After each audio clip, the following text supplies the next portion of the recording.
ঐক্যমত্য কমিশনের বৈঠকে আজ জামায়াতের অংশগ্রহণ। দেশে ফিরছেন তারেক রহমান। গুলশানের 196 নম্বর বাড়িতে প্রস্তুতি শেষ পর্যায়ে। আমাদের বাঁচান, তেহরানে আটকে পড়া বাংলাদেশিদের আকুতি। হুঁশিয়ারির সময় শেষ, এবার শাস্তি, নেতানিয়াহুকে ইরানি সেনাপ্রধান। এতক্ষণ শুনছিলেন সংবাদ শিরোনাম, এবারে বিস্তারিত। সংস্কার প্রশ্নে রাজনৈতিক দলগুলোর সঙ্গে মঙ্গলবার জাতীয় ঐক্যমত্য কমিশনের দ্বিতীয় দফা বৈঠকে অংশ নেয়নি বাংলাদেশ জামায়াতে ইসলাম। তবে বুধবার অনুষ্ঠেয় বৈঠকে অংশ নেবে দলটি। এ বিষয়ে ইতিবাচক চিন্তা করছে জামাত। মঙ্গলবার রাতে কালবেলাকে বিষয়টি নিশ্চিত করেন জামায়াতের সহকারী secretary general doctor AHM Hamidur Rahman Azad. তিনি জানান, তারা বুধবারের বৈঠকে অংশগ্রহণ করার বিষয়ে ইতিবাচক চিন্তাভাবনা করছেন। জানা যায়, মঙ্গলবার দুপুরে 11:15টার দিকে আনুষ্ঠানিকভাবে ঐক্যমত্য কমিশনের সংলাপ শুরু হয়। তবে জামায়াতের কোনো প্রতিনিধি দল যোগ দেয়নি।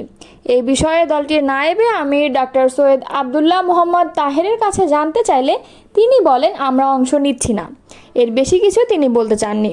প্রসঙ্গত, মঙ্গলবারের বৈঠকে বিএনপির স্থায়ী কমিটির সদস্য সালাউদ্দিন আহমেদের নেতৃত্বে দলটির 3 সদস্যের প্রতিনিধি দল এলডিপি, গণ অধিকার পরিষদ, গণসংহতি আন্দোলন, এবি পার্টি, বাংলাদেশের বিপ্লবী ওয়ার্কার্স পার্টি এবং এনসিপি সহ বিভিন্ন দলের প্রতিনিধিরা অংশ নেয়। জাতীয় ঐক্যমত্য কমিশনের একটি সূত্রের দাবি, মঙ্গলবারের বৈঠকে জামায়াত থাকবে না।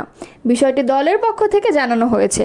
কারণ হিসেবে তারা বলেছেন, গত 13 জুন প্রধান উপদেষ্টার লন্ডন সফরে বিএনপির ভারপ্রাপ্ত চেয়ারম্যান তারেক রহমানের সঙ্গে হওয়া বৈঠকের যৌথ ঘোষণার মাধ্যমে তাদের ইগনোর করা হয়েছে। প্রতিবাদ স্বরূপ তারা মঙ্গলবারের বৈঠকে যোগ দেবে না। কমিশনের পক্ষ থেকে 2 ঘন্টা পরে হলেও তাদের যোগ দিতে অনুরোধ করা হয়েছে বলে জানা গেছে। জানা যায়, জাতীয় ঐক্যমত্য কমিশনের বৈঠকে জামায়াতের প্রতিনিধি দলে নেতৃত্ব দিয়ে থাকেন নায়েবে আমির ডক্টর সৈয়দ আবদুল্লাহ মোহাম্মদ তাহের। ঈদের আগের বৈঠকে তার সঙ্গে ছিলেন সহকারী সেক্রেটারি জেনারেল রফিকুল ইসলাম খান ও হামিদুর রহমান আজাদ। আসন্ন জাতীয় নির্বাচন ঘনিয়ে এলে ও তারিখ সুনির্দিষ্ট হলে দীর্ঘ 17 বছর নির্বাসিত জীবনের অবসান ঘটিয়ে শিগগিরই দেশে ফিরতে যাচ্ছেন বিএনপির ভারপ্রাপ্ত চেয়ারম্যান তারেক রহমান। দেশে ফিরে রাজধানীর গুলশানে এভিনিউর 196 নম্বর বাড়িতে উঠবেন তিনি। বিচারপতি আব্দুস সাত্তার সরকারের সময় 1.5 বিঘা জমির উপর নির্মিত বাড়িটি খালেদা জিয়ার নামে বরাদ্দ দেওয়া হয়েছিল। 3 bed, drawing, dining, living room, swimming pool সহ আধুনিক সুযোগ সুবিধা রয়েছে ওই বাড়িতে। এত বছর বাড়িটি তার নিয়ন্ত্রণে থাকলেও নামজারি করা ছিল না।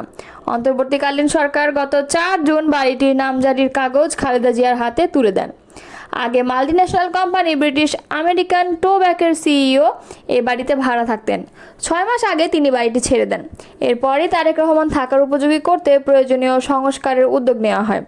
বাড়িটি এখন পুরোপুরি প্রস্তুত বলে সংশ্লিষ্ট সূত্র নিশ্চিত করেছে। 1981 সালে রাষ্ট্রপতি জিয়াউর রহমানের মৃত্যুর পর তার স্ত্রী বেগম খালেদা জিয়াকে এই বাড়িটি বরাদ্দ দেওয়া হয়। এটি গুলশানে তার বর্তমান বাসভবন ফিরোজার পাশেই অবস্থিত। উল্লেখ্য, এর বাইরে ঢাকা সেনানিবাসের ভেতরেও আরেকটি বাড়ি খালেদা জিয়াকে বরাদ্দ দেওয়া হয়েছিল। বিগত আওয়ামী লীগ সরকারের সময় সেনানিবাসের ওই বাড়ির বরাদ্দ বাতিল করে খালেদা জিয়াকে সেখান থেকে বের করে দেওয়া হয়। বিএনপির বিভিন্ন স্তরের নেতাকর্মী নিশ্চিত করেছেন, নির্বাচন ঘনিয়ে এলে এবং তার তারিখ সুনির্দিষ্ট হলে তারেক রহমান দেশে ফিরবেন। ইতিমধ্যে তার স্ত্রী ডাক্তার জোবাইদা রহমানও লন্ডনে ফেরার আগে বাড়িটি ঘুরে দেখে গেছেন।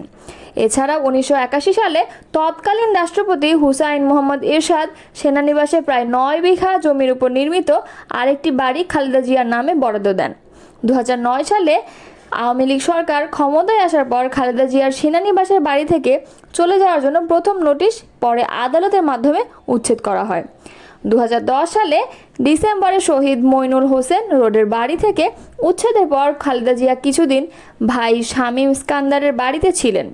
2012 সালের 21 এপ্রিল ফিরোজায় ওঠেন তিনি। 111 সরকারের সময় 2007 সালের 7 মার্চ তারেক রহমানকে গ্রেফতার করা হয়। 2008 সালের 3 সেপ্টেম্বর জামিনে মুক্তি পেয়ে 11 সেপ্টেম্বর চিকিৎসার জন্য সপরিবারে লন্ডনে যান তিনি। তখন থেকেই সেখানে অবস্থান করেছেন তারেক রহমান। লন্ডনে থাকাকালে 2018 সালের 8 ফেব্রুয়ারি খালেদা জিয়া কারাগারে যাওয়ার পর দলের ভারপ্রাপ্ত চেয়ারম্যানের দায়িত্ব পান তারেক রহমান। প্রসঙ্গত, বিএনপি মহাসচিব মির্জা ফখরুল ইসলাম আলমগীর এবং স্বরাষ্ট্র উপদেষ্টা মোহাম্মদ জাহাঙ্গীর আলম চৌধুরী সম্প্রতি জানিয়েছেন, তারেক রহমানের দেশে ফেরার পথে আর কোনো আইনি বা প্রশাসনিক বাধা নেই। আশেপাশে এখন আর কিছুই নেই, কেবল কূটনীতিকদের কয়েকটি বাড়ি টিকে আছে, কিন্তু আশেপাশে কিছুই নেই। আমার বাসাও ঘুরিয়ে দিয়েছেন, অনেকেই ফোন করে কান্নাকাটি করছেন, বলছেন এখানকার পরিস্থিতি ভালো না, তাই আমাদের বাঁচান। ইরানে টানা 6ষ্ঠ দিনের মতো হামলা অব্যাহত রেখেছে ইসরায়েল। একের পর এক বোমা বিস্ফোরণে কেঁপে উঠছে তেহরান। এ অবস্থায় জীবন বাঁচাতে দলে দলে রাজধানী ছাড়ছেন ইরানের বাসিন্দারা। গত কয়েকদিন ধরেই রাস্তায় তীব্র যানজট সৃষ্টি হতে দেখা যাচ্ছে। এদিকে অসংখ্য মানুষ গাড়িতে করে শহর ছাড়তে যাওয়ার পেট্রোল পাম্পগুলোতেও জ্বালানি তেলের সংকট তৈরি হয়েছে। ঘন্টার পর ঘন্টা অপেক্ষা করেও অনেকে তেল পাচ্ছেন না। এমন পরিস্থিতিতে তেহরান থেকে বের হওয়ার জন্য বাংলাদেশ মিশনের সঙ্গে যোগাযোগ করেছেন সেখানে অবস্থানরত অনেক বাংলাদেশি। ইরানের রাজধানী তেহরানে সোমবার ইসরায়েলের হামলায় সেখানকার বাংলাদেশ দূতাবাসে কর্মরত কর্মকর্তাদের বাসভবনও ক্ষতিগ্রস্ত হয়েছে। এর মধ্যে অন্তত একজন কর্মকর্তার বাড়িঘর ব্যাপকভাবে ক্ষতিগ্রস্ত হয়েছে বলে জানা যাচ্ছে।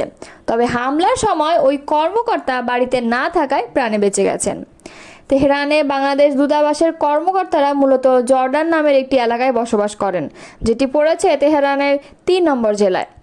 ওই এলাকায় ইরানের রাষ্ট্রীয় টেলিভিশন ভবন সহ বেশ কিছু গুরুত্বপূর্ণ স্থাপনা রয়েছে, যেগুলোতে সোমবার ঘোষণা দিয়ে হামলা চালিয়েছে ইসরায়েল। হামলার আগে বাসিন্দাদের সরে যেতে বলা হয়েছে। এতে প্রাণহানি কিছুটা কম হলেও ক্ষতিগ্রস্ত হয়েছে অসংখ্য স্থাপনা। সোমবার দুপুরে তেহরানের 3 নম্বর জেলায় ইসরায়েলি সেনারা হামলায় ঘোষণা দেওয়ার পর সেখানকার বাংলাদেশ মিশনে কর্মরত কর্মকর্তা কর্মচারী সহ বাংলাদেশি নাগরিকদের সবাইকে ওই এলাকা থেকে সরে যাওয়ার নির্দেশ দেয় ঢাকা। এরপর তেহরানে অবস্থিত বাংলাদেশের দূতাবাস কমপ্লেক্স ছেড়ে যান সেখানকার কর্মীরা। যদিও বর্তমানে তারা তেহরানের অন্য এলাকায় অবস্থান করছেন, কিন্তু ইসরায়েলি হামলার ব্যাপ্তি ক্রমেই বাড়তে থাকায় এখন নাগরিকদের তেহরানের বাইরে সরিয়ে নেওয়ার পরিকল্পনা করছে পররাষ্ট্র মন্ত্রণালয়। ইরানের সশস্ত্র বাহিনী chief of staff major general Abdur Rahim Musavi ঘোষণা করেছেন, দখলদার ইসরায়েলি শাসনের বিরুদ্ধে শীঘ্রই শাস্তিমূলক অভিযান শুরু করতে যাচ্ছে ইরান। মঙ্গলবার রাতে এক ভিডিও বার্তায় তিনি বলেন, ইরান এখন পর্যন্ত যে পাল্টা হামলাগুলো চালিয়েছে সেগুলো মূলত সতর্কবার্তা এবং প্রতিরোধমূলক ছিল। প্রকৃত শাস্তিমূলক অভিযান এখনও শুরু হয়নি। মঙ্গলবার এক প্রতিবেদনে এ খবর দিয়েছে তাসনিম নিউজ।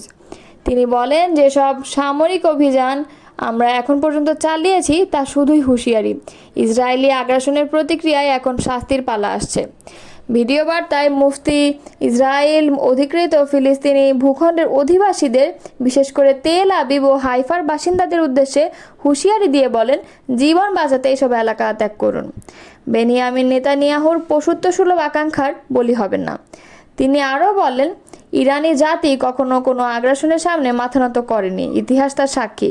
এবারও বর্বর ইসরায়েল হামলার মোকাবেলা করে তাদের অপরাধের জন্য উপযুক্ত শাস্তি দেবেন ইরান।